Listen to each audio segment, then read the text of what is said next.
Xbox, Record This is a podcast celebrating all things gaming, food, and the good old days. If you'd like to find out more, head to xboxrecordthis.com.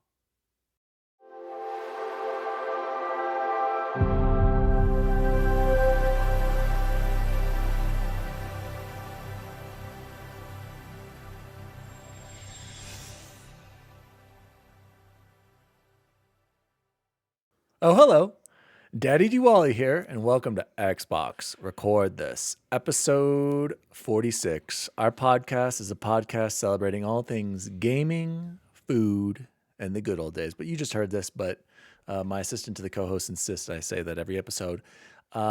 By the way, both assistants are terminated because they did not compliment my helmet in the background. I have an amazing Master Chief helmet, all thanks to Chipotle Bear. Oh, and Bubble Boy is showing off his Hideo Kojima, officially licensed by Hideo Kojima Xbox Record This podcast. It's a rare. He does it once a year. We got chosen. Hoodie. Joining me, as always, the assistant to the co-host, Chipotle Bear. Chipotle Bear, how are you, my friend? I am equal parts exhausted and thrilled. Exhausted because I've been helping my parents move all day.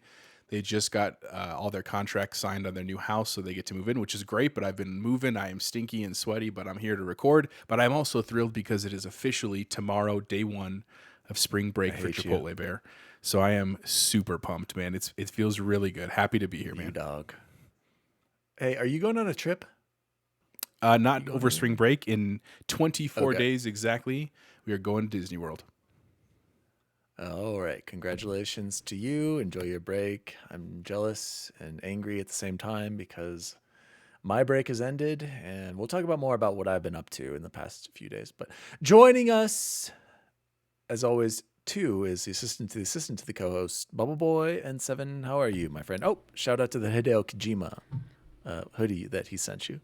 Yeah, it was great that he was on board. We always knew he was a big fan of the show, but to have him send us something like this was just really icing on the cake. So, Chapo, jealous, obviously, but happy for you. Is happy. Just live it up for us. We'll live vicariously through us. You can get all the way through Elden Ring. Yep.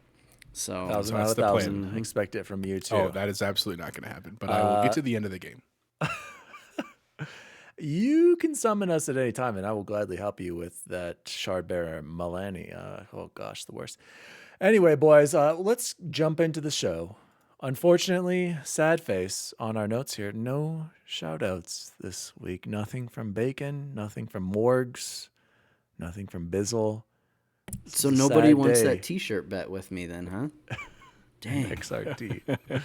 Podcasting. So no shout outs this week. So let's jump over to the warm up. Ooh, this is going to be a huge hot topic. I can already tell. Warm up opener. And you guys can already see my list, but please ignore it, even though you've probably already read it.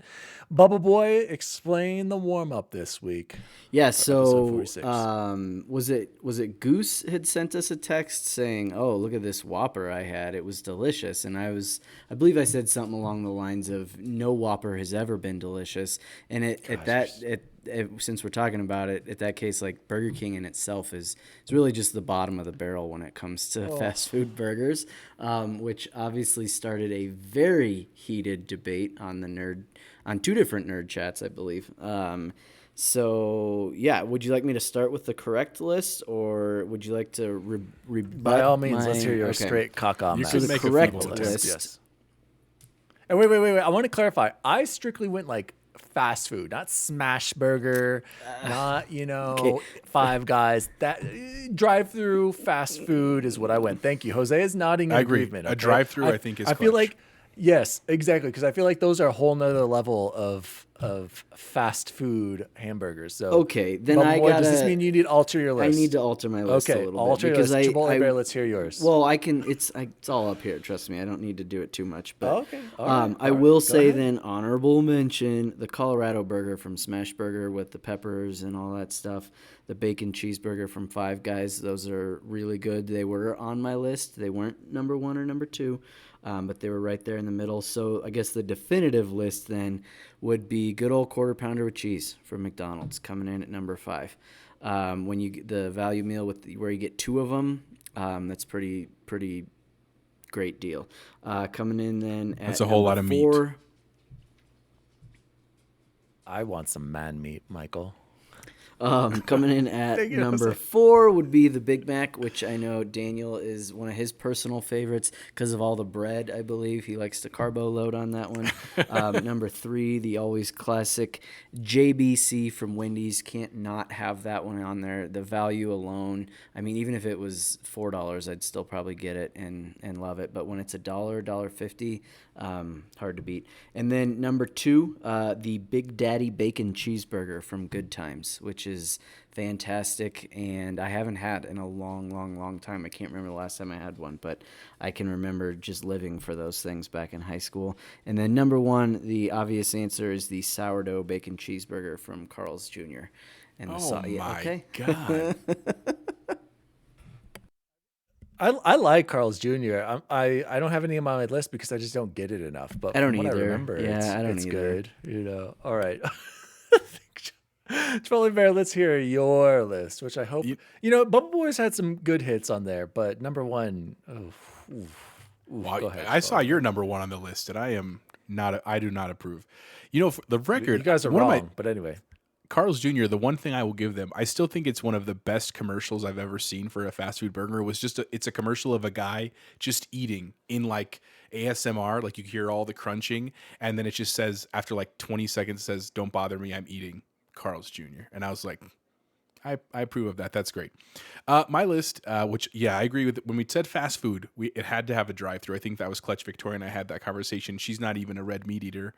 But we one day later we'll do another kind of like fast-ish, or maybe call them slow food chains or something like that. But anyway, my number 5 is the just regular double cheeseburger at Good Times. I had to put Good Times on there. I don't get it very often, but every time I go, I am always like, this is a really good burger. And obviously I know you don't count the fries in this, but I like their fries too. So number 5, double at Good Times. Number 4, same slot as Chance actually, was the Big Mac. I get that it's not too much bread for Dan, but man, I had one today because we were moving and my mom brought us lunch, and a Big Mac is it's just classic goodness. You got to give it's an Guys, OG it's not of even McDonald's. too much bread. It's got very little meat. Like the patties are like the basic cheeseburger patties on that thing. Like, come on. Hey, I've Come been on, told my whole life that McDonald's. very little meat is plenty. Okay. Number 3 on my list Not. is the Junior Bacon Cheeseburger from Wendy's, because it's just classic. God, in high school, remember when they were on the dollar menu? I would eat 3-4 a pop, or you intermix them with the double stacks and stuff. I still do. JBC, I still have to give it the credit for, because it's an amazing burger, and I like the crispy bacon on it. Perfect. It's not chewy. You can just get right through it. I love it. My number 2, I think this is a risky bet for number 2, is the McDouble for McDonald's, because it's so cheap. It's delicious every time. Like, I just like the McDouble. I got to give the credit with the value. Like it's like $1.80 or something like that. Amazing. And my number 1 is the Wendy's double. So it's the number 1 burger. It's just a burger, but the double patty. Wendy's double is the number 1 burger. Every time I get it, it's delicious. I love that they don't cut corners at Wendy's. I like that the condiments, and I'm a fan of the Wendy's double. That is my number 1 fast food burger. Dan, how about you? Thank you, Jose, for that list. I like that all of our lists are different, and that says a lot because we clearly have all different tastes in what a good cheeseburger tastes like. So let's hear the definitive best fast food burger list. They have to have Definitive, a but let's hear your number 5. The whole description. This is definitive throughout the world. Definitive. Okay, so honorable mention. I have to agree. Anything from McDonald's is solid, but it's not the best, and I don't feel like it deserves a spot on my top 5. I think the best burger probably is the Quarter Pounder with cheese, followed by probably the McDouble, and then the Big Mac. I'm sorry, I like the Big Mac, but they need to evolve that thing already. It's too much bread, not enough meat, man meat. So and then I like Carl's Jr. too, but I just don't get it enough to like really remember if it's as good as I think it is. But similar, let's straight in number 5. That kind of leads right into it. Number 5, I'm sure something at In-N-Out is good, but I haven't had it in years. I'm assuming the double double is always solid, but from what I remember, it's pretty salty but good. And I have it on this list out of respect. I need to go back. We've had an In-N-Out here in Lakewood for a long time now, and in Aurora even longer. Still haven't been. Still don't want to wait in line, and it's probably better now, but whatever. Number 4, Sonic Cheeseburger, often overlooked. The problem with Sonic, sometimes you get a good one, sometimes you get a bad one. But if you get a good one, you guys, with those onions and lettuce and cheese on there, I'm telling you, it's delicious. Number 3, similar to both of these guys, I put the bacon cheeseburger at Good Times. The problem with the Good Times, though, again, is I don't get it enough to where I'm like, man, is it really that good if I don't consistently go there? Or is it because I just forget it's right across the street from Wendy's from whenever I go, right over on Union? Number 2, out of respect, the JBC. Like Jose said in high school, just a staple at $1. Then they jacked it up to $1.50. It's probably almost $2 now, but you know what? I still get 3 of those bad boys. And shout out to their nuggets. I think they have the best fast food nuggets, obviously behind Chick-fil-A. Obviously, they are really good. You guys, they're consistently good, especially with the sweet and sour. What I hear pro strat here: add some ketchup to your JBC to mix it with that mayo. Makes it even better. You got to add it. I'm telling you, it brings it to a whole nother level. But again, their bread, there's a lot of bread. So number 1, and these guys are just heinous for even saying that Burger King is the bottom of the barrel. The number 1 best fast food burger is hands down the Whopper. Every time I get it, I am blown away by the amazing tastes and juices and flavors that I'm getting from this burger, you guys. It is good every time. Nothing tastes like a Whopper. I don't even get it with cheese. It's so good, it doesn't even need the cheese, you guys. So number 1, the best fast food burger in America is the Whopper. A lot of hate going on out there, but get it and you won't be, no tomatoes, and you won't be I feel like we're going to get a lot of hate so mail that from is that it. one. Guys, you guys are so, I don't know how you guys hate Goose. I know you're listening. Goose, back me up on this. You know it's good. It's just not good. Goose is a food person, and he loves the Whopper, you guys. Goose. It's just not good.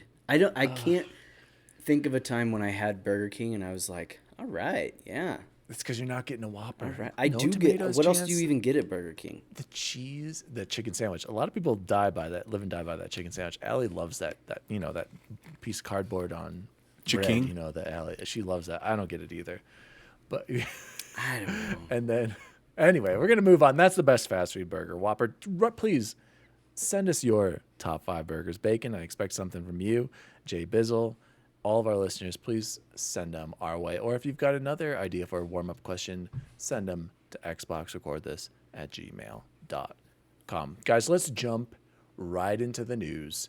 Bubble Boy, I'm going to let you lead this. What did you want to talk about with the ID at Xbox Showcase reaction exactly? Do you want to go by a description of game by game, or do we want to just kind of go over only the ones you really thought that stood out? I thought the whole thing in itself is worth mentioning. It kind of passed me by. Like, I remember looking at the news and like, oh gosh, yeah, this is coming.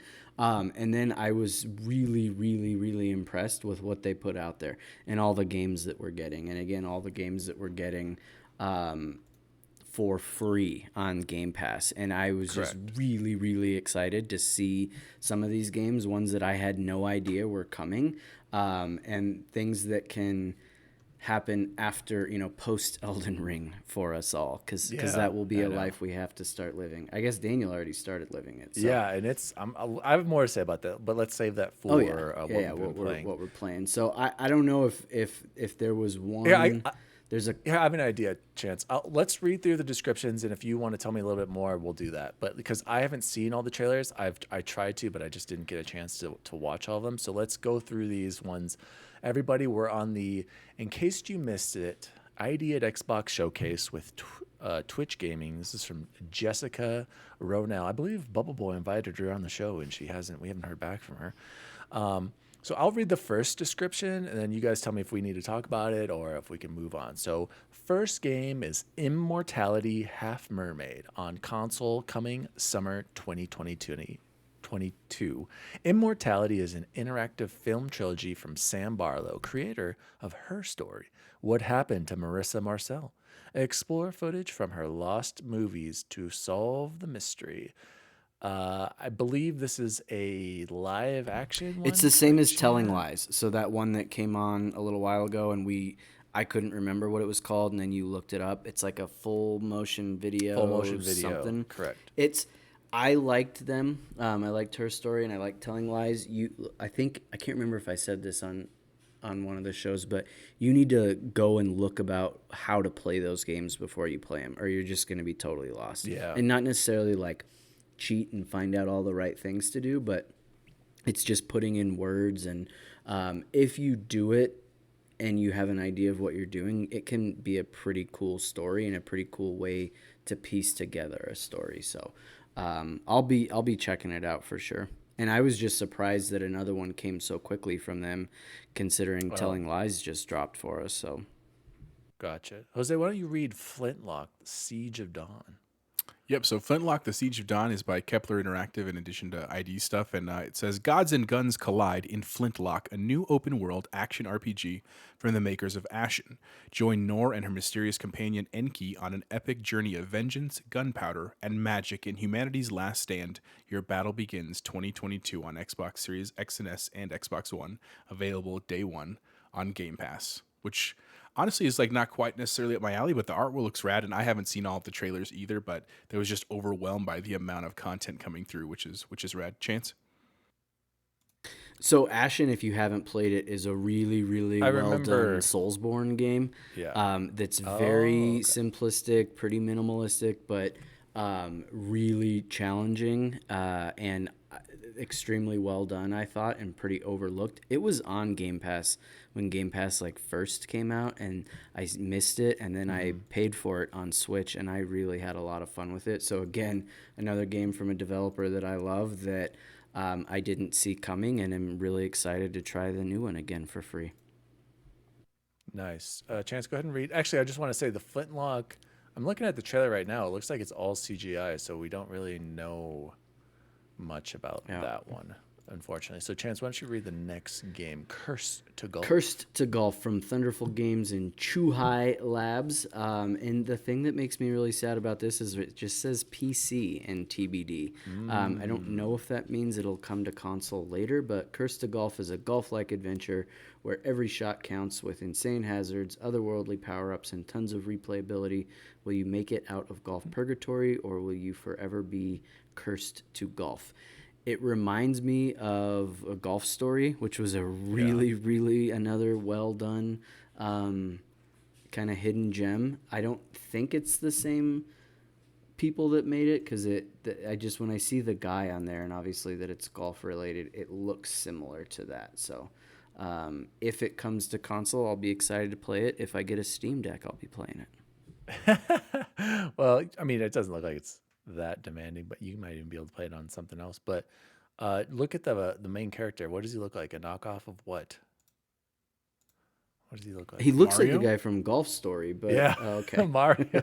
That's what I was Yeah, thinking. all the red. Yeah. Next game is Escape Academy from I Am 8-Bit Coin Crew Skybound Games, console 2022. You've just arrived at the Escape Academy, a school where promising students train to become the ultimate escape room master.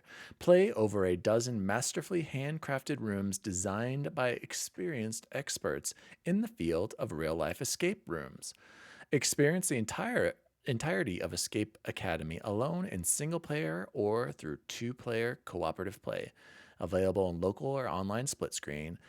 Explore the campus of Escape Academy and get to know the faculty, a colorful cast of characters, each an expert in the art of escape, and some with secrets yet to be uncovered, featuring music and sound design by the one and only Doze one. I have no idea who this Dozion. Gang Beast, Sledge Life, Disc Room, Enter the Gungeon. So that's probably a Cordy Morgs hit right there. Available with Game Pass. And I just watched the trailer for this. It looks like it's all first person. And have any of you guys been to an escape room in real life or anything like that? I have not, no. Okay, My so my Chance. anxiety kind of makes me think probably not. I think I'd really like it. I just don't Yeah. know, and I don't want to spend that kind of money. And Again, this is another one. I didn't know I was excited about it, but I was after I Yeah. saw it because I think it might again be something that Ashley would consider playing with me. So And you kind of like puzzle games too. yeah, Like I'm just and not the big puzzle Skybound, they guy. do great things. One of our all-time favorites, Skybound, Yeah. had Well, their the old hands in. Skybound, yeah. So with the Walking Dead. So Jose, any interest for you on this one, or is this a pass? Yeah, the idea of escape rooms. I've never been to one as well, Yeah. but I do also like puzzles a lot. It's definitely a possibility for me. I just have so much to play right now, and I know we kind of agreed we're going to try some stuff on this list. This isn't the one I want to try. That's actually coming up soon, I call it's Tunic. definitely high up there. It's done. No, I call WrestleQuest. That's what I want to do. I saw the trailer and I was like, that looks amazing. Anyway, our next game on the list is called Whalefall. It's by Whitethorn Games. It's console. The date is TBD. Whalefall is a combination SRPG. What's SRPG? Do you guys know? No. Anyway, I don't. I was looking at that earlier. Go Like, look, go.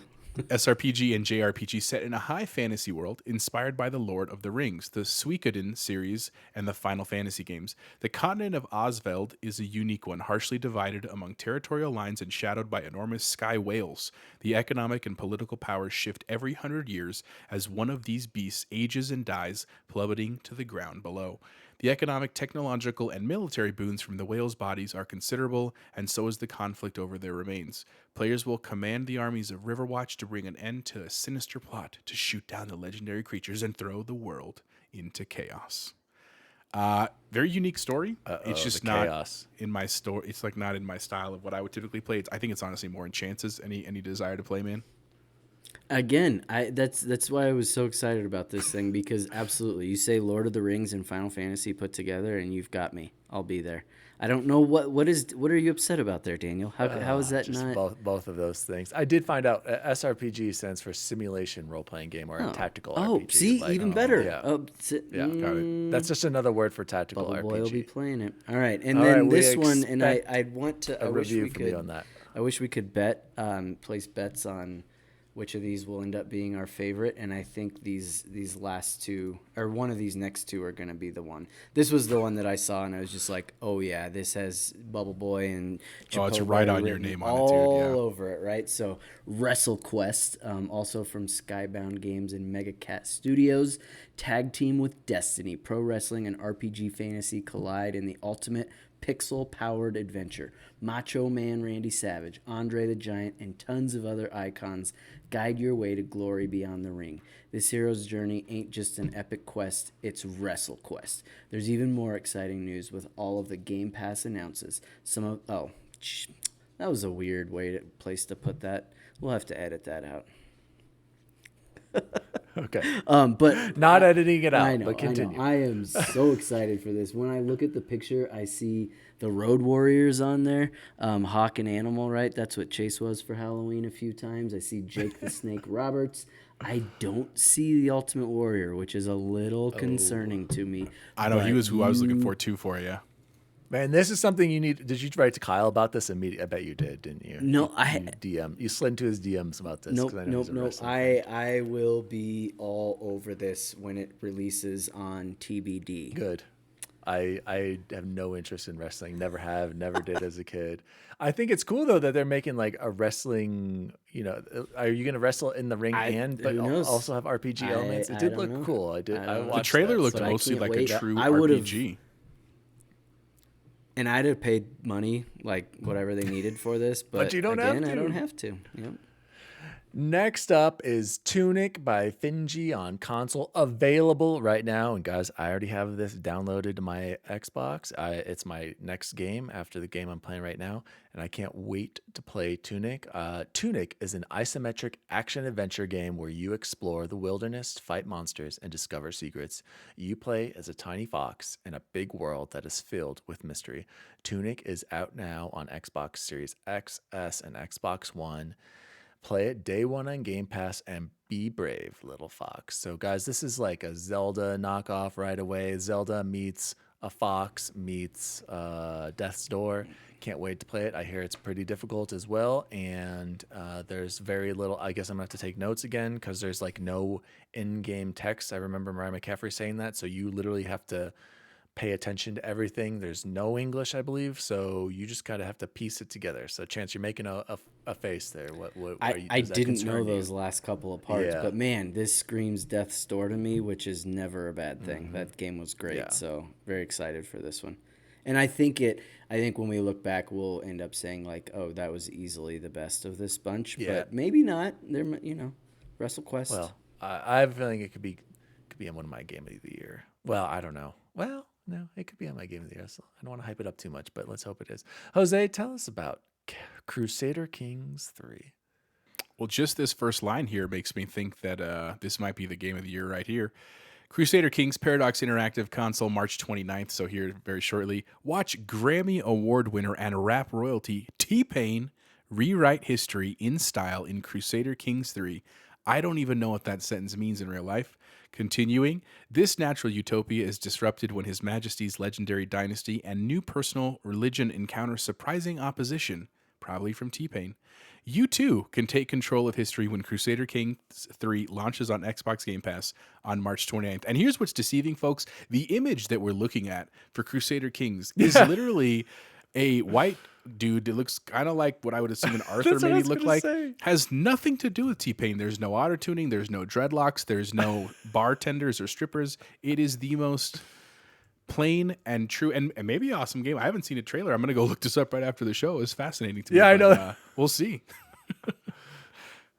No, it looks like it's totally a white king. I don't know. God, very confused. Chance, do you know anything about this game? I Or should don't, we and move I on? was is probably going to be one of the ones that I could have skipped, but I clearly missed the first time I saw this the fact that T-Pain is rewriting history in it, and I'm gonna have to check it out. I think. I mean, how do you not when looks it like it- says T-Pain? It looks like it was already out on PC. March so this is just 29th. support. No, I'm saying it was already on. I'm looking at Crusader. It's called Crusader Kings, right? Yeah. Crusader Kings 3? Yeah, there's like a DLC review from a month ago. So it looks like most of it's already been out on PC. So it's just coming to Xbox. I should send you this, you guys. It looks like a. I don't even know. Let's move on. Jose, go look at this trailer for me. Or actually, who's next? Who's got Yeah. So chance, Trek right? to Yomi. Oh, play this one. You already played this? No, I'm saying I'm going to play this. Oh, okay. Insta From Devolver Digital, which is great. So, Trek to Yomi. As a vow to his dying master, the young swordsman Hiroki is sworn to protect his town and the people he loves against all threats. Faced with tragedy and bound to duty, the lone samurai must voyage beyond life and death to confront himself and decide his path forward. Coming to Xbox Series XS and all the other good stuff. Game Pass spring 2022, and I will also be playing this one faux show. Looks very good. My only concern is I was so excited to play as a samurai. That's partially why I got a PS5 to play Ghost of Tsushima. Now, after spending 100 hours as a samurai, I don't even know if I really want to touch. I don't want to touch that game. Hopefully, by the time this game comes around, I'll be able to check it out.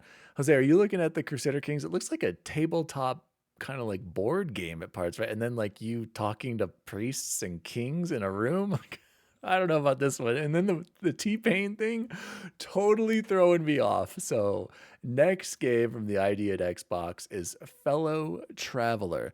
The Fellow Traveler Game Pass montage highlights 4 of their exciting games coming to Xbox, PC, Game Pass day 1. Paradise Killer, Kraken Academy, Beacon Pines, and Citizen Sleeper. Don't know about Fellow Traveler. We'll have to look that one up. And that was that was all the big games, right? Chance, I don't think we need to.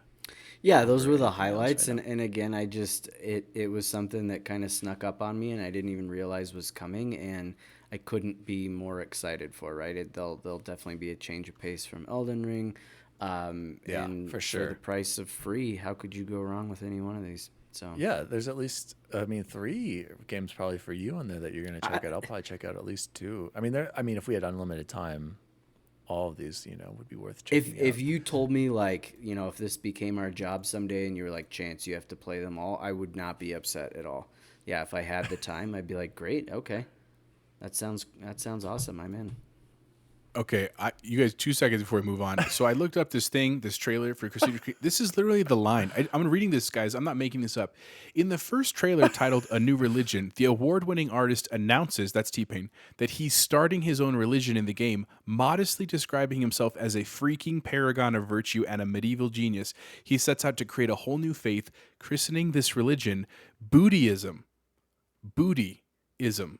T-Pain excitedly proclaims that he's going to be a liberal and forward-thinking religion, a church for the people that's going to benefit everybody, but they don't like it. I don't understand. I think this is a joke, like a commercial, but I don't know. I might check out Crusader Kings and I will report back. Keep digging at some point. Keep digging. We're going to come back on this next week, you guys. We're going to report back on this. I'm looking at this gameplay. It looks like it looks serious. It looks like a Settlers of Catan, like you're like, or like, what's the other board game where you're like trying to take over countries and stuff? What is that? Risk? Risk. Yeah, Risk meets random scenes of you talking and dialogue. So we're gonna find out more about this, you guys, because this game's just blowing us away right now. Let's go. This kind of feeds into coming soon to Game Pass, guys. So why don't you open up that page right now? We're gonna go over the games coming to Game Pass for March, and we already read Crusader Kings. We're not gonna read that one again. So this is coming. This is already out, you guys. Shredders Cloud PC Series X and S, available day one. This is out on Game Pass. Break into the snowboarding event of the year and the hope of scoring a wild card entry to an exclusive invitational. To prove you're up to the challenge, master the art of park riding, buttering rails, and massive kickers, and earn your place in the world of snowboarding. Also, jump in on Xbox One and other devices you already own with cloud gaming via Game Pass Ultimate. Bubba Boy and I can't wait to shred the gnar in Shredders. Jose, why don't you read us the dungeon one? Next, thanks for giving me that one. I appreciate it. The Dungeon of Nalbuck, the Amulet of Chaos. Nalbuck is crazily spelled. Cloud console and PC, or not PC, PC's crossed out, I'm sorry, March 17th. So this is also out. Live an adventure filled with humor, surprises, and silly encounters as you step into the wacky, heroic fantasy universe of the Dungeon of Nalbuck. Lead a team of unlikely and clumsy heroes in this epic and challenging tactical RPG, which honestly, I can't see screenshots. I haven't watched trailers, but sounds intriguing and I might check out for sure. We'll see. It does. They couldn't change the name to like. They couldn't get something a little more bad names, understandable there. Horrible name. You did a fantastic job pronouncing it. I was sitting there like, yeah, I would have been way above. And you could be way off, but I'm gonna say you're right. So no, I think he's right. I appreciate that. Up next, Tainted Grail. That word was easy to say. Tainted Grail Conquest on console. On console on Tuesday. Available now, PC Game Pass, and coming soon to console. Explore the ever-changing maps, fight with deadly enemies, and learn what happened to the cursed island of Avalon in this unique, infinitely replayable, story-driven hybrid between a deck-building roguelike and an RPG game. Create your own combos out of hundreds of cards and learn how to survive in a dark, unforgiving world shrouded by a mysterious, deadly force known as the Weirdness. And weird is spelled not weird, it's spelled weird, if that makes any sense. Next game is Zero Escape, the Nonary games on cloud, console, PC, and this comes out March 22nd. A group of strangers are kidnapped and forced to participate in a diabolical game of death. Who can be trusted? Tensions rise as the situation becomes increasingly dire. Can you find a way out of the nonary games, or will you pay the ultimate price?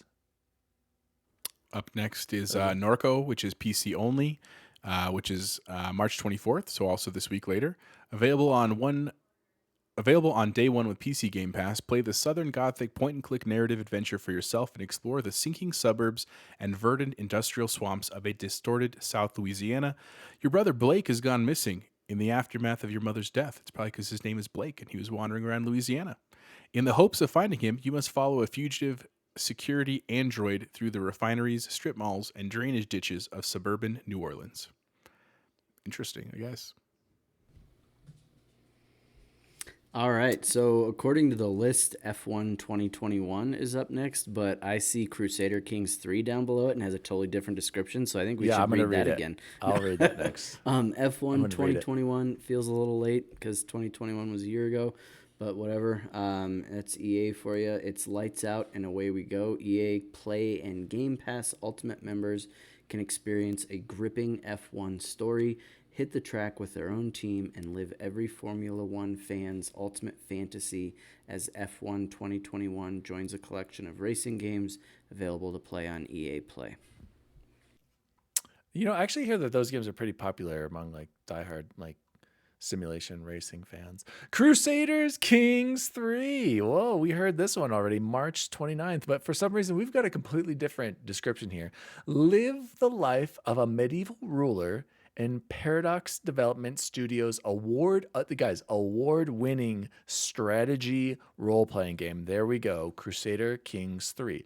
Assume the leadership of a medieval noble family, increasing its power and reputation through the generations. As one ruler dies, they are replaced by an heir who might have very different abilities or interests, forcing you to adjust your long-term plans. There you go, you guys. We have a strategy role-playing game in Crusader Kings 3. Jose, tell us about Weird West. So, Weird West is on Cloud Console and PC on March 31st, available day one on Game Pass. Weird West is a dark fantasy reimagining of the Wild West, where lawmen and gunslingers share the frontier with fantastical creatures, each playing their own rules and their own peculiar motives.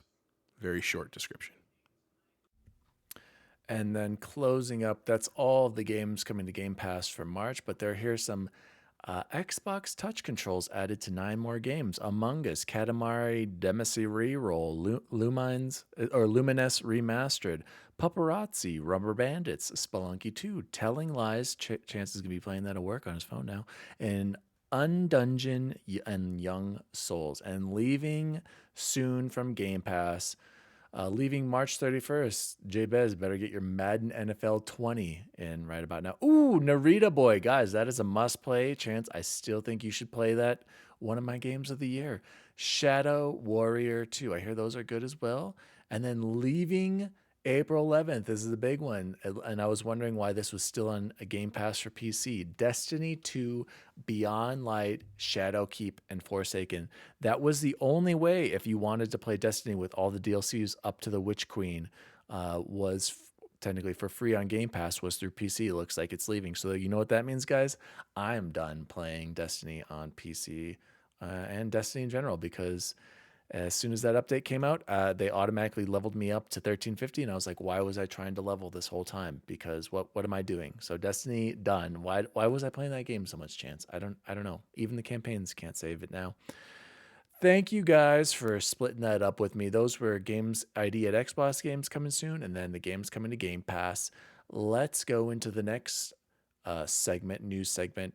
Bubble Boy, do we want to talk about the Starfield thing? I almost wanted to is this really newsworthy? Well, I think it is. I'm not gonna watch the video though. I didn't know if it was something that you all wanted to talk about. I am firmly going to stand pat with not watching stuff, but go ahead. Yeah, I was just gonna say I did watch it, and it's just basically Todd Howard and like a bunch of the main guys of the developers talking about what your character is going to be like, what you're going to be doing. It doesn't show any gameplay, and it's really just them expressing their excitement about the game. Yeah. Here's what I do want to say. I saw a lot of hate, and I saw David Jaffe and some other guy I follow on Twitter saying how much they hate this advertising or this marketing for the game. They're like, this is the worst way you can market a game. And I wanted to tweet back multiple times being like, what's the problem with some developers saying how excited they are about the game and explaining some of the things that you might be able to choose in the game. And it's literally them just talking about like, hey, your characters can be bad and become good. This is what we've done in other games. I think they mentioned how they're going back to Oblivion to like change how you select answers or something like that. Something about the choosing which way you want to answer your questions and stuff. But I found it really irritating that so many people were hating on this marketing of the game when it's like, show us gameplay. Why haven't they shown us gameplay? And it's like, why can't they wait to what they're probably going to do and show us at whatever the E3, or Xbox game showcases is going to be in the summer? Like, why do we have to start seeing stuff now? A lot of people are like, oh, this game isn't coming out now because they haven't seen stuff. And I was just shocked at how many people were hating on this thing. And it's like, this is not, I don't feel like it's marketing. I feel like it's just them genuinely sharing their excitement for the game. And why is that a bad thing? Like, anyway, Bubble Boy, I see you shaking your head. What do you think I about love it? it. Like, I you think should it's watch it. exactly the kind. Yeah, I Yeah. should watch it now. I don't want to see a bunch of, not that there would be crazy spoilers or anything, but I know we've kind of always joked about the old like Assassin's Creed trailers and stuff, and how all the stuff you saw, none of it was ever in the game. I don't want that. I do want to hear from the developers.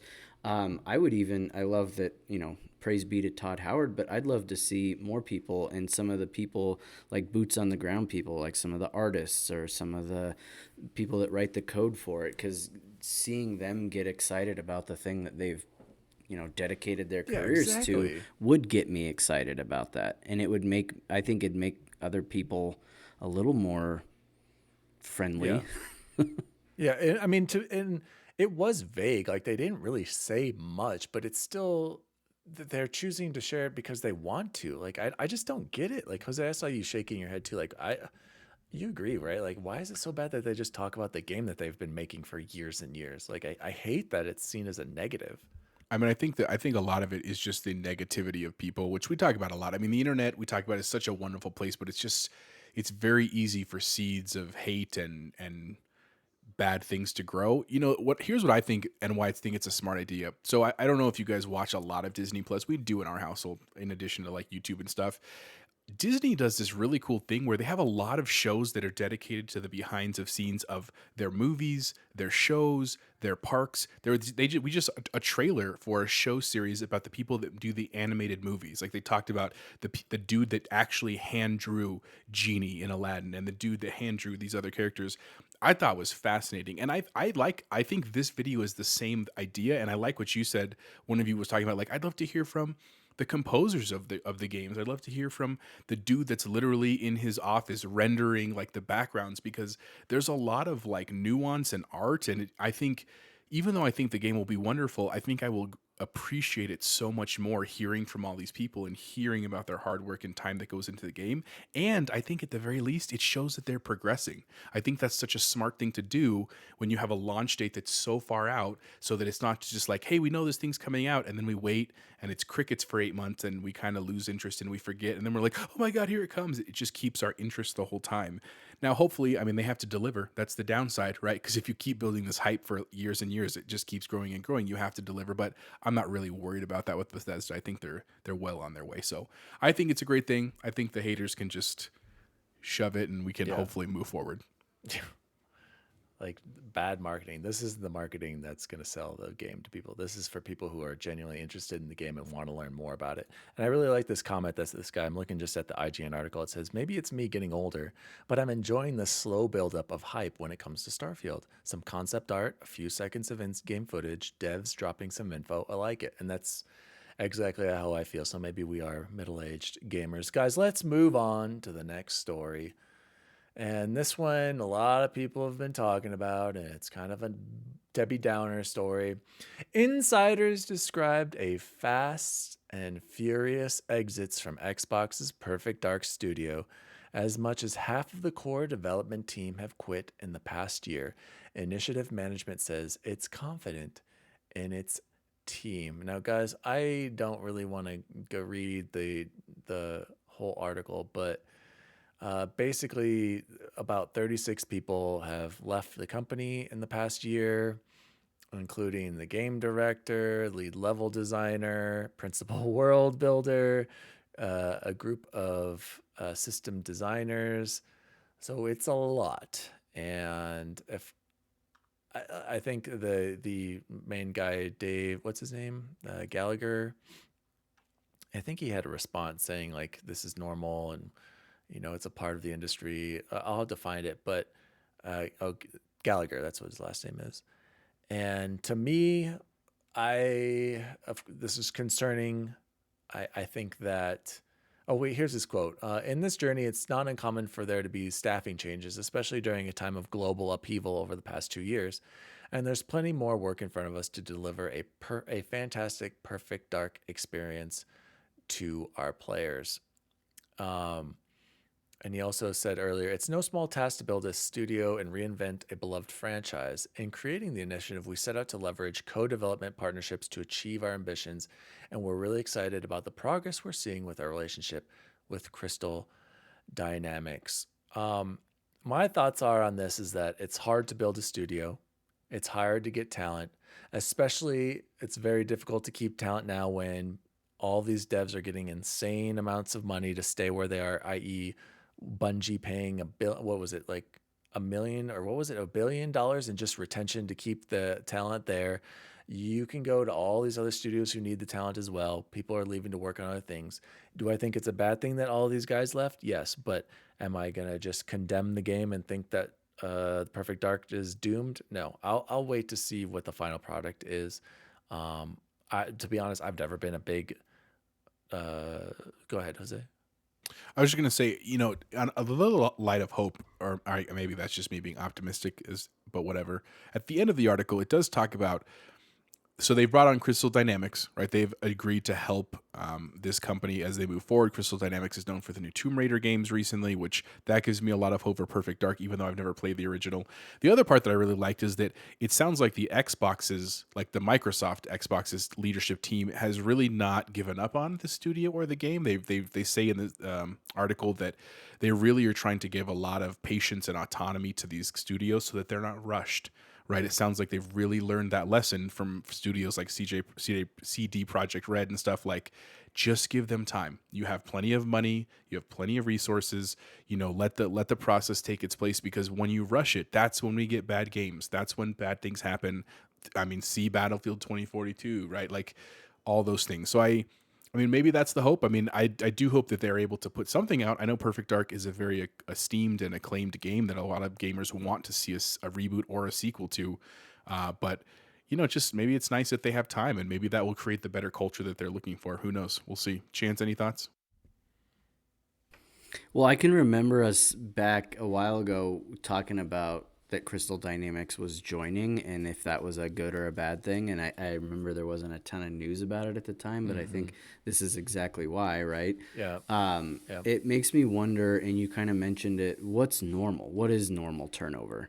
Is it for a place like this? Is it? It's not this much. Yeah. It's not this much. Yeah, I assume, but there's but some, still, like, yeah, you're gonna have to imagine things happen and people move on. It's probably not like, our educational world where March, April is when all that turnover is happening. It's constantly happening for them. So Yeah, I mean, further down in the article, it shows Perfect Dark dev team, and it's pretty bad. Like, you've got the studio at the top, right? All three of you guys are still there. Then design, 13 of the 20 names on there have left. Writers, 2 of the 4 have left. Programming, 1, 2, 3, 4, 5, 6, 7, 8.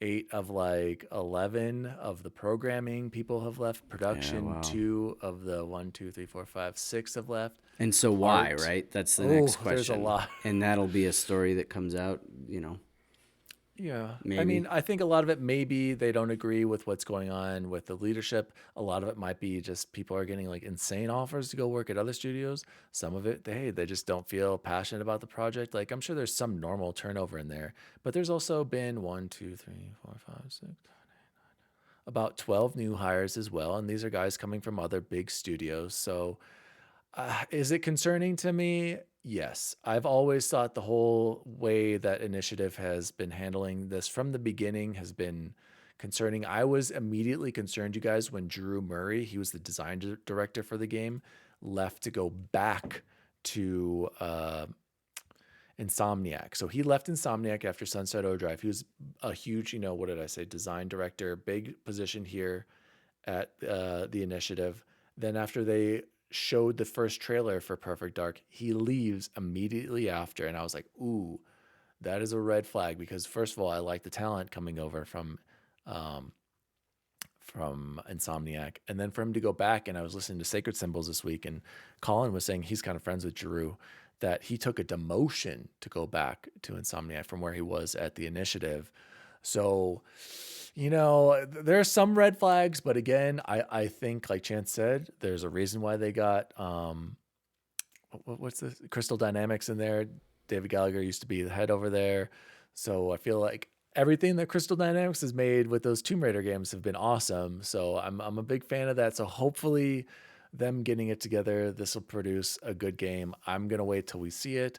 It's not like I was that hyped. I hope that from now on, whatever Initiative decides to do next, I hope it's handled way better than it has been. But to be fair, the pandemic has messed up a lot of studios and has delayed a lot of things, and the work from home and forcing all this talent to be hired at insane rates. So that can't be understated. Jose, any closing thoughts on these people leaving the studio and game development in general? This is why we need to get somebody on for episode 50. Bubble Boy, any luck on getting any developers on? Okay, Jose, closing thoughts.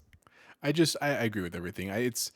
It's a tumultuous time in games. It's a very exciting time, and there's lots of really great things happening. There's also a lot of really terrible things happening, unfortunately, in the world of gaming. And so I think deep down, if I'm being very honest, I hope this isn't a deeper story that's going to get a lot worse and a lot more icky. I hope it's honestly just like what you said. I hope it's just the pandemic mixed with offers and resources. They did hint in that article that it might have been, there seemed to be pretty tight control on creativity. And I'll be honest, in my own career, I've never had that situation. Like, even in the world of education, I know it's different than games. Like, I've had a lot of autonomy. I have a lot of free will to work in my space, in my schools, in my buildings and stuff. And so I could only imagine working in that environment is hard. So I sympathize obviously with all sides, because there's also some degree of as the leaders, you want to have a good vision and you want to go towards that vision. At the same time, your employees, there's a balance, right? So I think deep down, I just hope it's not something deeper or worse. I hope it's something that they can recover from, and I'm confident they will, right? I think a lot of studios are righting their wrongs and hopefully moving forward into 2022 and beyond. But we'll see. It's just, I think some of the recent stories of the last year is just the tip of the iceberg. So it's only time will tell, I guess. Bubble Boy, any thoughts? Nothing that we haven't already said. Copy that. Let's move into what we've been playing, because I know we need to title this segment not what we've been playing, but Elden Chaos with the new patch update. So let's jump into it, guys. I'll start first. What have we been playing? We've all been playing Elden Ring, but your boy here, DaddyDWALLY, did it. The first of the group. Finished Elden Ring, 1,000 out of 1,000 achievements. My stats, I believe I tweeted this out earlier. I believe I was a level 176. Let's look at the tweet. Everybody go check out my Twitter at DaddyDWALLY. 100 hours. I beat it right around the exact 100-hour mark. Level 176, 60 vigor, 60 dexterity, mixed in with some slight things for the two samurai katanas I was using. And I was rocking the Rivers of Blood katana and Moonveil. One of the best games I've ever played, and I'm so glad I stuck with it.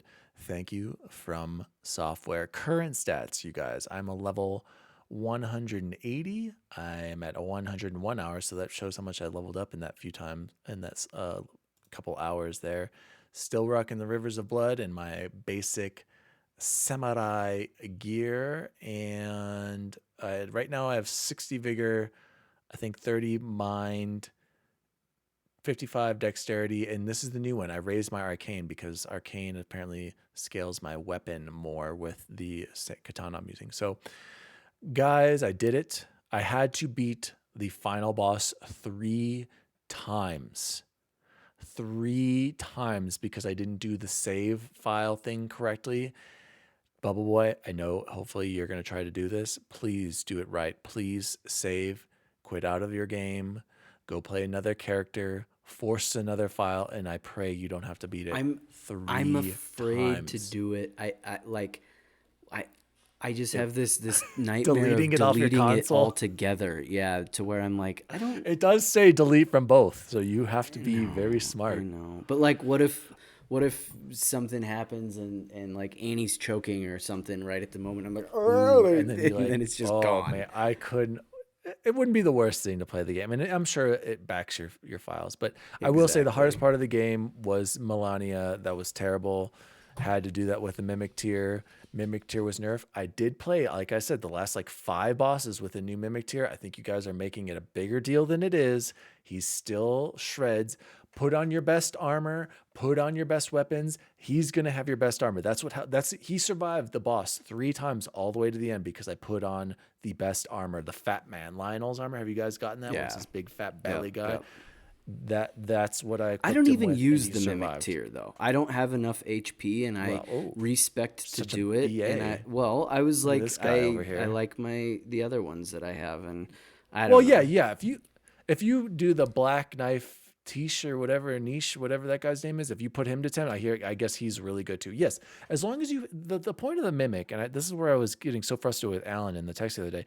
The mimic isn't beating the bosses for you or for me. He wasn't for me. He is just there as a distraction. I'm the one who Totally, has to take him out. Like, totally.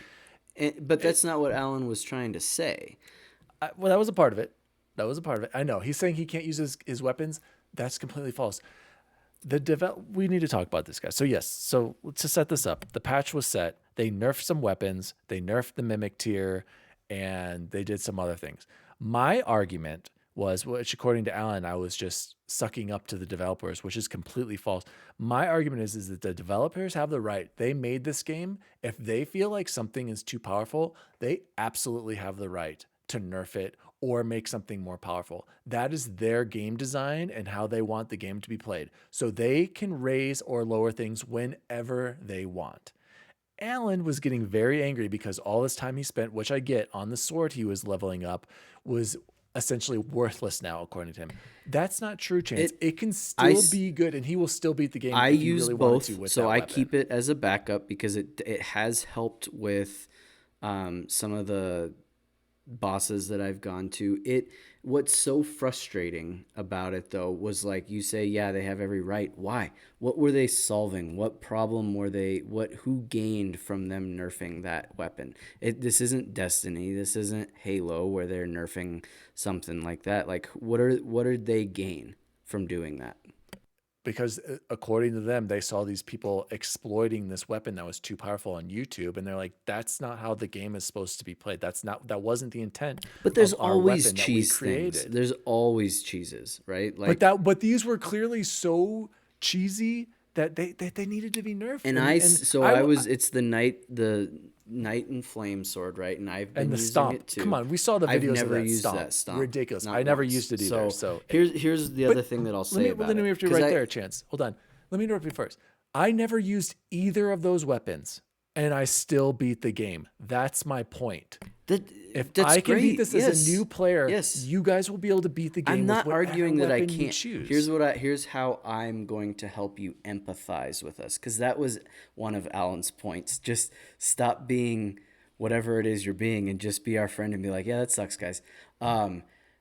Imagine the very first time you ever played Mass Effect, right? And you get that Matic and you're loving it and you have all these biotic powers and stuff and you're going through, and then all of a sudden they're just like, yep, the Matic sucks all of a sudden. Or they just go in and make a patch. It needs a nerf. It's OP. Okay, sure, but like just imagine that, like a game that you have sunk a ton of hours into, and a weapon, and that they're basically telling you, okay, the way you've been playing this is wrong, and you have to like totally course correct and try to play it differently. I've respect like 4 or 5 times in the last day or so, trying to figure out anything other than incantation or the sorceries, because I don't want to do sorceries. And that's what my biggest issue with this whole thing is that they're forcing you down a path like this. I am so happy that you beat it with a samurai, right? Like, obviously it can't, I mean, we knew it could be done, but like, I just assumed honestly that you switched it up and were doing sorceries and stuff. And that is what I feel like that patch did, was told me I had to play a certain way, even though there are so many of these different options out there. So I switched it up, and I have that Rivers of Blood katana, and I love it. I'm glad I'm doing it, and I keep the Knight and Flame as a backup. But it's just it didn't make sense. Like that's what Alan was trying to say. Like just empathize with us for a little bit. But can you empathize with the developers though, Chance? No, because what did they creation. gain? This is their creation. Chipo, weigh in. Declare a winner. But hold on, Chance. I'm glad you at least admit, like, I showed you that the game can be beat though without either things. I never used the stomp, which was super OP. Come on, we saw the videos of some guys just stomping the whole time, major bosses. Never got it, and I had the sword of Night and Flame, and I never used it. So you guys will be able to beat this game. You just have to power level. It has nothing to do with the weapons in the end. In the end, it's all about having huge health and surviving and getting hits when you can. Why haven't they patched the chicken farm? Distract. Right, where the bow and arrow. I have no idea what that is. You still haven't used the chicken farm? Oh my goodness. No. Oh, where you shoot the thing and it falls over the cliff or something like that? If they're to me that would make sense as a patch, right? Because they're saying because they're saying you can level up all you want. Fine. It's just these certain weapons that you can't use. That's it. Like not even not used. They're too powerful. They're breaking what our. It wasn't for me. I still had. It was still a challenge. I agree, and I agree, and you will still have a challenge no matter what weapon. Like that's what I was also trying to get through to you guys. Is like no matter what you pick or having the mimic tear at full health, you will still die, and it is still incredibly hard, and it's still gonna take you getting lucky, you figuring out the boss, and you doing certain damage because you are going to die no matter what weapon or mimic you have. So Jose, weigh in on this. I mean, here's the truth. If I'm being real honest, I'm more on the side of Alan and Chance. But I understand what Dan's saying. Here's the problem, Dan. I think your argument is right. I agree with your argument. I think we're arguing different things. You're arguing about beating the game, that you can still beat it if you don't have these powerful weapons. And I agree with you. The reason I agree with Chance and Alan though is I think their argument is not that they can't beat the game, it's that they felt like they put a lot of time and effort into something that just one day got changed. And here's really what I think comes from. Here's where I think the biggest issue they did was they nerfed it so significantly. If they had said, look, we cut the power by 10%, people would have been like, oh, damn it, that sucks, but oh well. They're reporting 50% on the mimic tier, dude. 50%, that is significant for any player. And here's where I think there are players who like, let me put it this way. I am not that good at video games relative to you two. Like you two, whether you want to measure it by gamer score, hours played, like you guys play everything on insane difficulty. I play mostly on like novice and easy. Like I am just not the caliber gamer that you guys are. And so when I play games like this that are already significantly challenging, and I'm willing to do the work to get the cool weapons and get the cool sorceries and stuff like that, but it's a lot harder for me. And there were stories where like a guy was like, I just got the mimic tier 13 minutes ago, and then they patched it and I lost all that power. And that didn't happen to me. I didn't get the mimic tier till after the patch, so I don't know any different. I'll be honest with you. So it's totally great to me. I agree with you on that point. And Alan doesn't have it either. Like that's the point. Like he hasn't even experienced the mimic tier as something else. Go ahead. But I think that I hear what you're saying about it's the creators' games, but I think they just did it very extremely into a game that's so passionate. And here's what I would actually say. They should be really proud because the amount of just content and reviews and stories and memes, which we're going to get into, like the amount that has come from Elden Ring, they have just, you want to talk about slangers and bangers. This is hands down one of the most successful game launches I've ever witnessed in my lifetime, hands down. For sure. And so the fact that we're even arguing about this for like 20 minutes on our show, like it shows that they did a great job making the game. It's engaging. And you're proving my point for me. You're proving my point. This game is that good. I didn't even have any glitches. Maybe once I died where I was like, what? It's that good. They put that much effort into it. They damn well can change if a weapon is too freaking powerful. Like, look what they gave us. Like, exactly. That's my point. What about like Halo and the lasso stuff? And that was easier than the doing it. I wouldn't say some of that was easier than some of the challenge I've had doing this game. This game's easier. You know why? Because you can just go power up and level up. Like you said, Chance, you can go to this chicken farm or wherever and shoot that thing or kill those things. I love that chicken farm. You can be so OP that you will, it doesn't matter what weapon. I get like, but so then what's the point? That's what I don't. You're right. That's what you're right. That's what you're not listening to. That it was just like randomly. Okay, and there's what, maybe 15 of us that are all playing this that we talk to all the time, and it was just me and Alan, the weapon that just me and Alan Yeah, have you guys been are the only using. ones losing it. I haven't heard from Cordy. I haven't heard Because from anyone nobody else else about is all using those these. weapons, is using that weapon. And so again, just so imagine if your Rivers I of feel Blood like it katana sucks, but just you got all to of a sudden, adapt. Then I'd use another. I'd use Moonveil, or or if even all my the base katanas. katana. My base katana is fine enough as is because bleed damage is where it's at. Like you just have to figure out another way. I get it. You wanted to play a certain way, and again, I still think Alan and you could have continued with that weapon and been fine. I still and do. with your mimic. I and still been do. Fine. And I have Tish, so I'm not gonna use the mimic anyway. But Okay, exactly. That would still great. Even the jellyfish, like they're there just to distract and be alive for as long as possible for you to do as much damage as possible.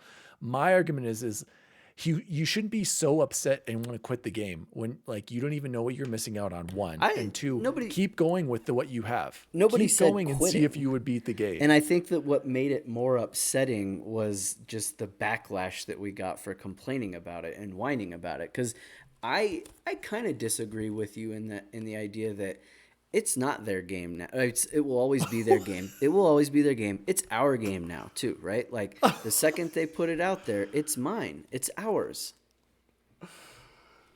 I mean, look, and then that's where you get the stupid Mass Effect endings, and they add it, and that was BS. They shouldn't have had to do that. The game was fine how they were. That makes me mad. A bunch of whiny babies saying, "Oh, this ending isn't how I anticipated it." It's not. You're your making game, my man. point for me then.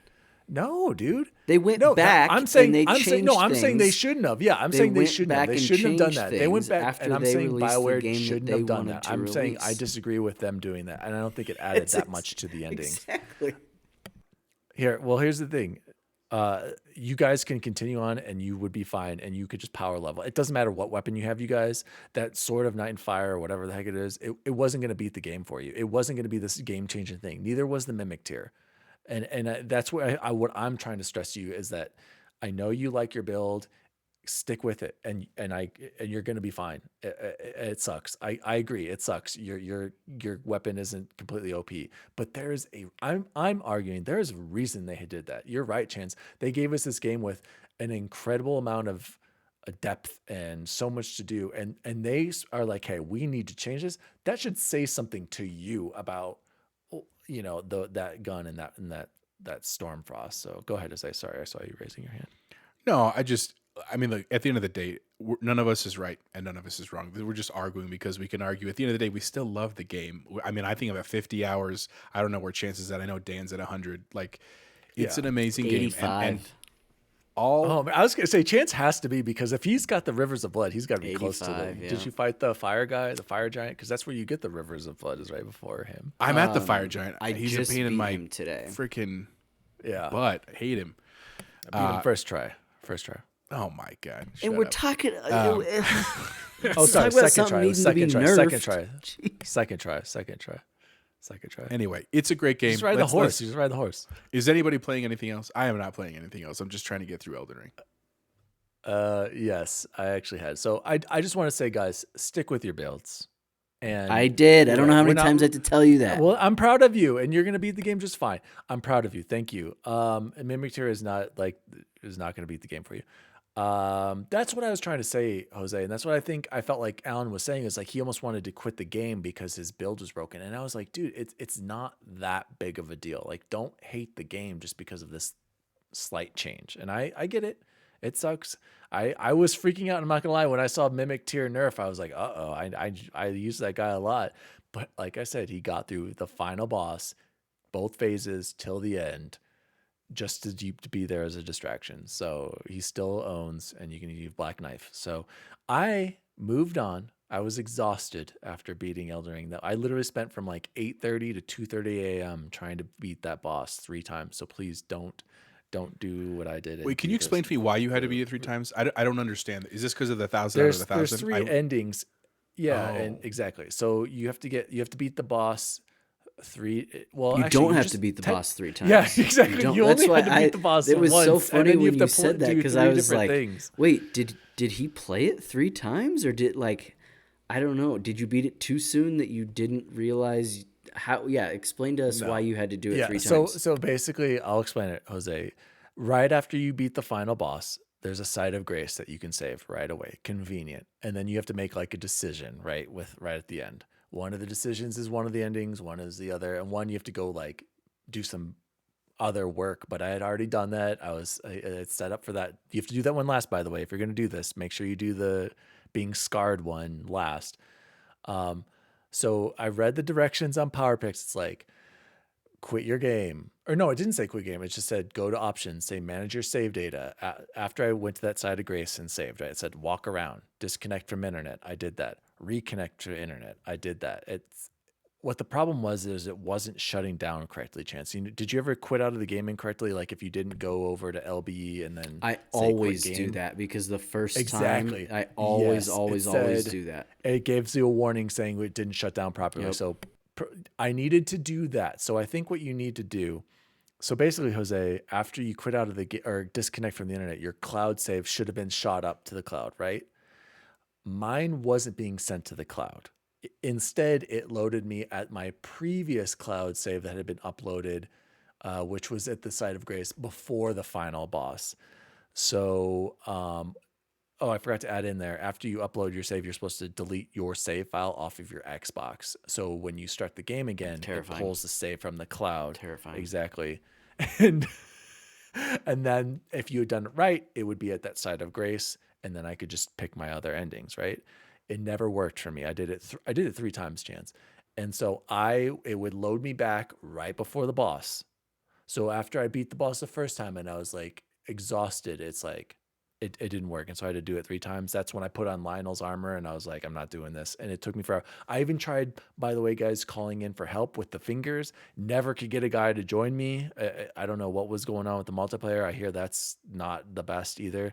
I was trying to get somebody to come help me at this point, but basically save at the site of grace, quit out of your game, go load up a second character, go have him level up or something, quit out of your game, end the game. Hopefully it loads a save file, restart your game, and then you can do the delete from your Xbox, boys, if you want to go for that. You know that they in 1997 they invented this thing called YouTube. You can just watch the endings there. I just want heads up for next time. Oh, it has nothing to do with watching them. Yeah. The story is pure caca. Exactly. I didn't even watch the innings. Like I don't even care. I skipped them just to make sure I got the achievement pop. When I was never mind. I can't say it. All right, folks, you heard it here first. Remember the resolution we heard back in January? I'm not going to worry about achievements in games. I'm just going to enjoy them for pure fun. That's true. But if it's a game I really love, I loved Elden Ring, I knew I was going to go for it. And it's not that hard. The hardest part It's really not. is the one boss. It's that one boss. Yeah. Like the other ones are not. It's collecting things.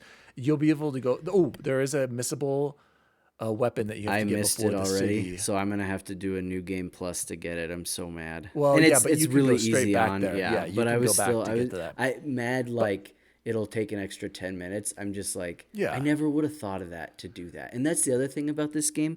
Could you imagine? I can remember it was It's so good, you guys. the guy that was on the trophy room with Joseph when he did the review for it was like, I want to try this no guides whatsoever. And I remember thinking the same thing. Are you kidding me? Oh my God. No way. You could do it now, right? Are you saying before you played the game? Before. Oh, Yeah, if I did a new impossible. game plus, absolutely. But like, ugh. I can't even imagine Jose, how people are doing you're that. at the Fire Giant. I just want to catch up. So you're at the Fire Giant. So you're close to the end too. You're on Yeah, the home you're stretch. right there. Chance, have you gone to the bonus area where Melania is? Yes. Did you beat her? I have not beaten Michaela, her. you mean. Melania. Melania. Oh, so I don't have She's to the beat worst Melania to go to the last one? No, she's optional. No, there's a in secret that area. Halig There's, like, tree. She's completely totally optional.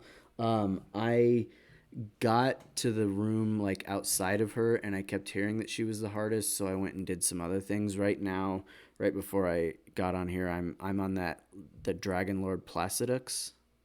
Oh, yeah. Placidus or something. I almost missed him. Which is not easy to get to, and that reminds me of Sekiro. The trek you have to take every time you die, It's not Which isn't hard. even that bad. No, it's not hard, but it's the like worst trek was the book lady. yeah. But That that's was the worst and that's trick. I'm I thinking thought that back one to was easy. Sekiro. Through the academy, that was nothing. No, when just- you died, it was pointless, going back though. to fight It her. was like, ugh, Yeah, I but- have to do this again, and I have to run all the Yes. way up here. and Did I you have not to do open this, that and I have to side do door? that. Exactly, and they'd given you one of those.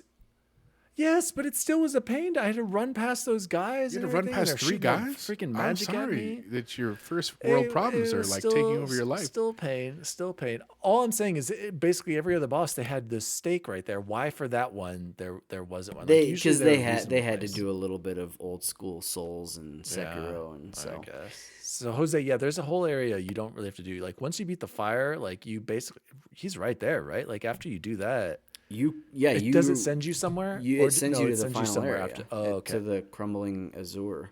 Okay. Which is And then still. once you get through it's that, funny. I remember which is seeing hard. like, oh, this is the point of no return. No, it's not. And No, it's not. huge. You can fast There travel. is a Yeah, you ton. could fast travel from that last side of Grace where you save. I could go anywhere at that point. So, but Jose, once you get to that next area, just run past things. Just run. That's I'm just telling you exactly. guys right Yep. now. That's Just what run the past game things is and go turned straight into. to bosses. That's exactly what it's Yeah. turned into. Which Because they will kill you. I'm like, I don't know if I love that or not. It really has become sprint for the Grace Point, which is still challenging. It's not like I'm just, hey, I run to this one and it was quick and easy, and I run to that one. I still die all the time. But it has The taken. farming's different. I think that's the thing, is that you have to intentionally farm and know when to, otherwise it's not worth it because you're gonna die, especially towards the end, Jose. Like I was dying so much more to the guys Yes. in general than the Than bosses. the bosses. Yep. So just to clarify, So- I'm just clarifying. So when I finish this fire giant, because I have the 2 sides of the coin that I need for the Halig tree, so I should go do that before I go fight the final boss. if I Oh want yeah. to. Okay. Oh yeah. If you want pain and want extra achievements, yes. And it's a even in cool there, area. You better run. It's a It is really cool area. Run. But yeah, Run. that's when I started my will running die. technique. I I died just so ran much. down the Yep. tree. I was like, I'm not trying this thing. There's no room to maneuver. No. Even when you And get then down I got there to down the off the castle, tree and I was like, oh, I'll start again. And I was like, nope, that's not happening. I ran straight to then- Loretta. oh my gosh, And then Jose, after Loretta, it's- I was like, maybe I'll start again. Nope. You do Did you have to go through the pool with that's the worst part, the rot pools? That's where Oh I'm my stuck gosh, at. Jose. That's where I was like, let me go do some other things first. Which again, though, Yep. is You got to turn backwards and jump backwards. Praise be to Elden Ring, because again, that was not a thing in any of the Dark Souls games or Sekiro that I played. I can't remember just being able to be like, oh, this is so hard. Let me try something else and come back. Didn't exist. So Yeah, I mean, and I did a lot of everything in like every area, and there's still a few caves that I know I miss. Like I can go back for and sure, still do it. for sure. Like so many caves. So But I any think this closing thoughts is on? time for a good segue right into. Well, the, no. I kind of wanted to save this. I kind of wanted this to be our opener next week. Let's do that. Okay. Yeah, I need more time to That's fine. research. Okay, and make sure you make sure you have pictures of them because I save pictures. That Let's was save the it only for other next thing week. I was thinking. I have Yeah. pictures on my phone of 3 of them, Because we got to make sure and share them. some of the other ones. But Yeah, as so a let's save it for next week. teaser, can we do a teaser for next week? The good old days isn't so old. Correct. And it will be a warm up relating to what we've been talking about for 20 minutes now. Guys, let's jump into the best food we had this week. And I'll let you guys go first because, man, I had a slanger of a week of good food. You guys be ready. Jose, go first. Let me go first because mine's awesome but pretty mild, honestly. Today, to be fair, we recorded late last week and we're recording late this week again. It's been a crazy couple of times in our lives, but today we did all the moving with my parents and stuff like that. We're offering to host dinners here on Sundays because they're just in the middle of a move and stuff. We had our first grill of the season. Like busted out the grill, had just good old fashioned burgers and dogs. I got that charcoal smell on my shirt right now. And it was delightful, man. And we got potato salad, macaroni salad. We had guac out. We had fruit. We had some lemon bars for dessert. It was just like a good old fashioned springtime picnic, just in time to snow tomorrow here in Colorado. Because that happens in the spring where it's like 80 degrees for 2 days and then it snows for 3 days. It's just the way it works. But man, Our senior year, you felt remember real that? good. It was, oh God. Yeah. That's a story Last for year. another What are you time. talking about? Last year was the second highest snowfall blizzard ever. Last year. bomb Chance. Are cyclone? we forgetting? but Yeah, you but remember in our did senior nothing year? That's cool a story. happened. We had a couple of Yeah. snow days. Yeah, I know, but and wasn't there this wasn't one as worse much than our snow. senior year? No, it wasn't. This was as high. second then. It This was covered second my only Jeep. to that. It's that spring break covered my Jeep, and yeah. Anyway, I'll go. Jose, I'm very jealous. That sounds awesome. It's barbecue weather. That's man, good for you. Um, I had a very scary trip to the emergency room by ambulance, nonetheless. After my Wait, Chad. So hold on. Save this for the opening next week. I want this to be what? an opening. I wanted to do it this week. What am And I I supposed completely to? forgot. Because Allie was like, "You're going to talk about that on XRT today?" Because I told her about it. She was cracking up. By the way, Allie was laughing so That hard I hearing went to about the your and emergency room? yes. But anyway, save it for next week. Talk to you about your food. We got to save that for the opening for next week because I it's agree. the That's a good greatest opening. opener ever. I don't Yeah, you got to save that understand. for next week. Don't worry about it. Are Don't you tell gonna us your pay best for food, it? bubble boy. Is that why like we Share get us to your make best fun of me? food. Don't bring up My the best food emergency. was the beanos that I had that led to, spoiler alert, a trip to the emergency room. And Ashley was like, the worst part about this, Chance, isn't even the money or how like embarrassingly sick you were. It was the fact that now I'm afraid we can't go back to Beano's. And I was like, no, we can go back to Beano's. It's good. What is Pizza. Beano's? Explain to us. Jose's Oh, been it there. was pizza. Oh, is What that the kind one of we had? pizza? It was good. I like pizza. We Yeah, had good good, pizza just there. big, like good. I don't know, pizza. They have good Okay. salads. They have good wings. Guys, I But promise Bubble Boy's story that will open the show next week will be worth your time on maybe the I need to XR2 know why rating it was so scale. funny before I. It's a banger. Moving on. My best food, you guys. Allie and I were on a staycation. So we had 3 nights to ourselves. My shout out to my aunt and my mom and my sister for watching the Three? kids for us. Three One nights. for You heard every right. kid? And here's what we did. The first night, we went to the greatest restaurant ever. I will save that for last. Next night, number 2, we went to the good old Rio Grande down in Park Meadows. Gosh, their margaritas are so phenomenal. And their salsa, you guys, is hands down the best salsa. Consistently perfect, spicy, perfect blend, not chunky, a little watery, but not so much. You get yourself a chicken burrito smothered in green chili. I know the food's not that great, but this is the order. And then the queso and not you go there for the salsa and the margaritas with some queso. Night number 3, or yeah, I don't remember what this. Yeah, night number 3, we went to Hillstone. Have you guys been to Hillstone in Cherry Creek? It is like a fancier yard house is what I would call it. Hillstone And sounds like an area in Elden Ring. Heads up. It does. no, it's like a trendy Yeah. Cherry Creek restaurant. Got the spicy tuna a roll to start off. It's okay. I don't know why you would go there for sushi. Let me just say that. Allie gets this crazy Asian steak salad where it's steak with like noodles and this like Asian zing sauce. It's good, but a little too much nuts. I don't like nuts with my meats and fruitiness in there. Don't Not a big fan of that. That's what she I said. got the yeah, I was there you gonna go. say, come I on. got I got the California burger, which was this cheeseburger with Monterey Jack avocado and this delicious mayo sauce. Delicious. I recommend Hillstone, not overpriced, expensive, but like I said, like a tier above Yard House, right? And then today we went to on our way out to Homegrown Tap and Dough. Have either of you been to No, Homegrown? but I want to hear about it. A delicious pizza place. You need to go. Just opened up off of Ken Carl in 470. That's when we went to. I had been to the one in downtown or Denver off of by Wash Park. Delicious pizza, you guys. So I got the Ranger something is what it was. Basically, it was a barbecue chicken pizza, but they have green chili on it. And when I read green chili, I was like, what? That sounds You amazing. guys, so good. The sweet mixed with the spice, Oh they know yeah. exactly what they're doing. So basically, this place is famous. They make everything's like locally sourced, and they make their pizzas fresh, obviously, and the crust it was delicious, phenomenal. Also I had also had the homegrown their own pizza that they have there, which is a pesto based, also phenomenal. I recommend that. So Allie had another one, but I can't remember it. Delicious, guys, worth your time. Did you get any Not beer? overpriced. No, I didn't get any beer. No, but they had a decent selection. Still, Yard House trumps everything. If you want good beer, you got to go to Yard House. But they had pretty good stuff there. And then the number one, you guys, the best food I had this week, and you guys need to go. Del Frisco's.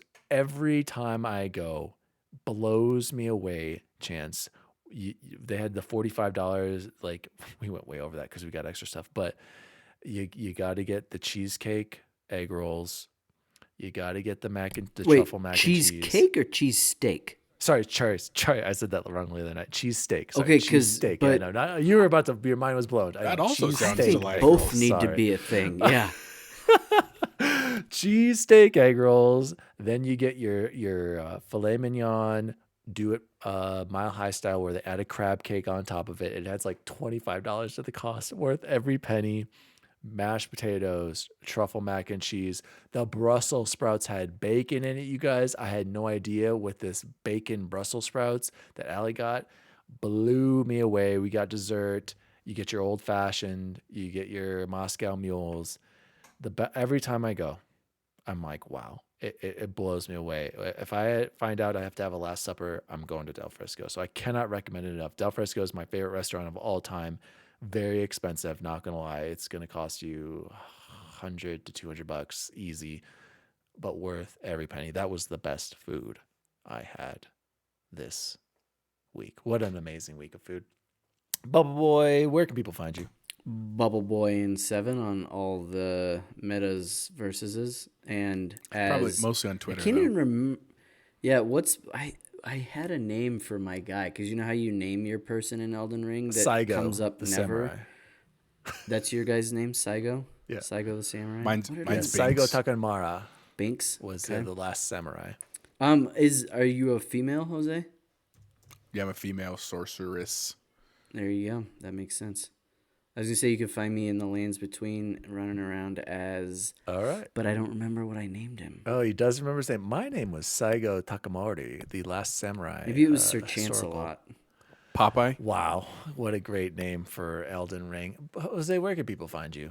You can find me on all social media at Chipotle Bear or Chipotle_Bear on Twitter.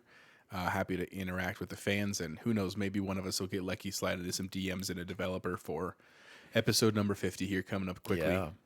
And believe it or not, you just retweeted, Dan, that it was the first show of XRT ever, right? Or what was the first thing you posted, like the anniversary? And No, it was my our, I guess to say, 1 year anniversary of when I created the Xbox Record This Twitter handle. The Twitter handle. March 20th is when coming up, man. That 1 I year is claimed unbelievable. the It's exciting. It's pretty. I'm gonna have to fire this it's bad boy pretty up crazy. and put some champagne in here for us in the Xbox version. Yeah, mine's just a light over there. Thanks, Mickey. My name is DaddyDWALLY. You can find me at DaddyDWALLY on all social media. You can follow the show at Xbox Record This on all social media. Please hit us up. Guys, I promise next week with the opener with Bubble Boy and what happened to him after our show will be worth your time, and it will be the ultimate opener. Maybe we'll find out why Allie thought it was so funny. As always, gentlemen, see you online. See you online. Bye. We want it now! The meatloaf! What is she doing? I never know what she's doing. What is she doing back there? I never know what she's. Xbox Record This is a podcast created by Daniel Walenzik. You can follow him at DaddyDWALLY on all social media. The assistant to the co-host is Jose Martinez, and you can follow him at Chipotle_Bear on Twitter. The assistant to the co-host is Chance Siegel, and you can follow him at BubbleBoyN7. You can follow the show at Xbox Record This on all social media. If you'd like to find out more about the show, visit xboxrecordthis.com.